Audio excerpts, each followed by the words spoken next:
And my next guest says investors are now taking on historic risk when the profit cycle is starting to decelerate. Rich Bernstein is CEO and Chief Investment Officer of Richard Bernstein Advisors. Rich, it's great to see you. And I don't know if you heard your, I'm sure, friend, if not colleague, Ed Yardeni, he was on earlier. And he said his biggest concern is that there's not enough to be concerned about anymore.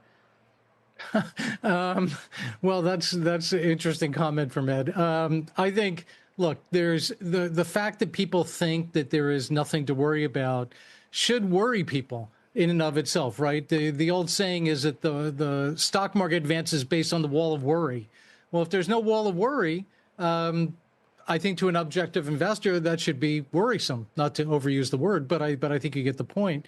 I think, look, I think out there, Kelly, there's so much noise going on right now in terms of tariffs, in terms of the development conference, developers conference you're just talking about. There is a never-ending battle of trying to fight the noise and find the fundamentals.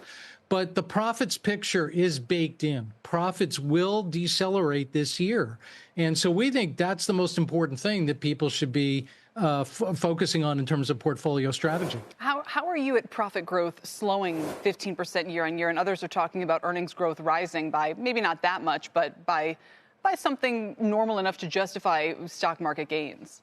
Well, right now, Kelly, it looks like first quarter earnings are going to come in at about 14 or 15% earnings growth. That's kind of baked in. That's not a forecast. That's an actual.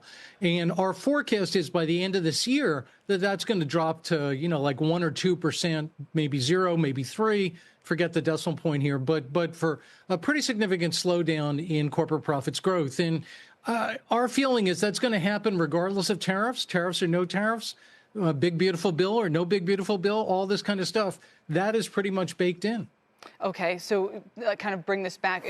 And I think that's why it's always so fun and helpful to listen to Ed every now and then, who kind of just says, look, in the long run, it's the boomers are going to spend money and the economy is going to do fine and stocks are going to. He doesn't seem overly concerned about, where we are in the cycle or profits peaking or anything like that. Yeah. So, Kelly, I think one of the big issues when people talk about the market is that one has to realize that the market is still very much dominated by the Mag 7. And so, although one may say, like us, we're not saying the market looks tremendously attractive. We think if you take out the Mag 7, the other 493 are actually quite attractive here. So I think if you're talking about the market, I think you might be disappointed. If you're talking about stocks, you might not be.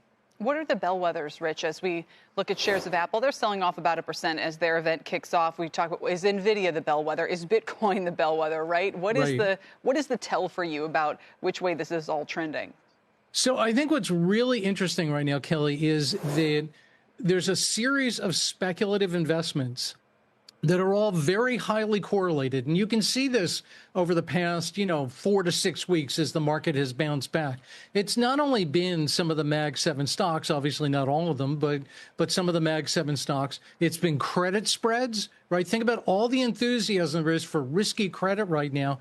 It's cryptocurrencies. I mean, across the board, look what's happened to cryptocurrencies. This is all related. It's all that speculative fervor. Of course, everybody's got an argument as to why this asset class is fundamentally based or that asset class is fundamentally based. But I think the reality is that all these very speculative asset classes are rallying together. And I think that's based on an assumption that the Fed will be able, ready, willing, and able to cut rates and provide a lower interest rate, more speculative environment.